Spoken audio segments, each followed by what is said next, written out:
They're mobile pipelines, tank cars filled with oil stretching as far as you can see down the track.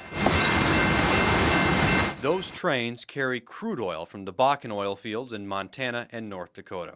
Fracking has increased oil production there dramatically, but the government has warned Bakken crude may be more flammable than other crude oil. Past accidents have shown these trains explosive potential. An accident on this stretch of track also threatens drinking water. 100-car trains carry over 3 million gallons of oil. If that spills in the water, a prior TV6 investigation found no advanced warning system exists to detect the oil in the river. I think everybody's known for a long time that the quantity is way up of crude oil. Steve Brown helps run the Joe Daviess County Hazmat Team. It's made up of volunteer firefighters from across the county and into Wisconsin.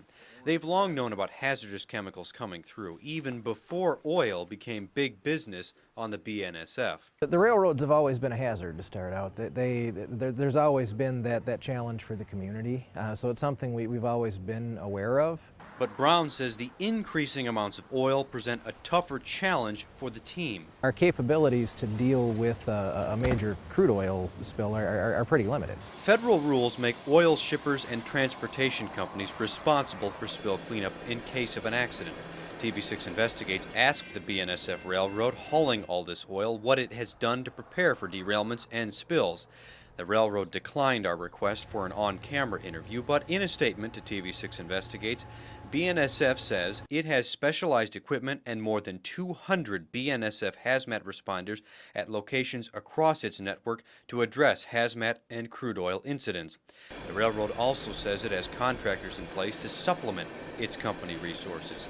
But a 2010 map shows the nearest company crews to this area are in Galesburg and Chicago, 2- and 3-hour drives away. When you look in rural areas like Joe Daviess County, like Grant County, the railroad doesn't have resources for firefighting in our counties. They've told us that the responsibility to protect the community is our responsibility. Brown says his team lacks the large amounts of firefighting foam needed to put out a crude oil fire.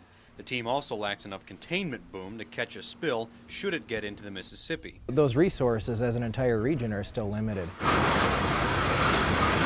BNSF says it has 16 firefighting foam trailers along its hazmat routes. It has a mapping system to identify the closest emergency responders to an accident.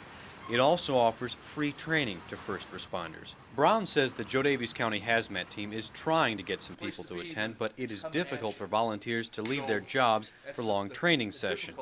He wants someone, either the government or the railroad, to kick in more money for emergency supplies. We have only limited quantities, and even with the escalated crude oil that's coming through, we haven't seen any funding to increase that supply. As millions of gallons of oil roll right along these communities, right along the Mississippi. Mark Stevens, KWQC, TV6 News.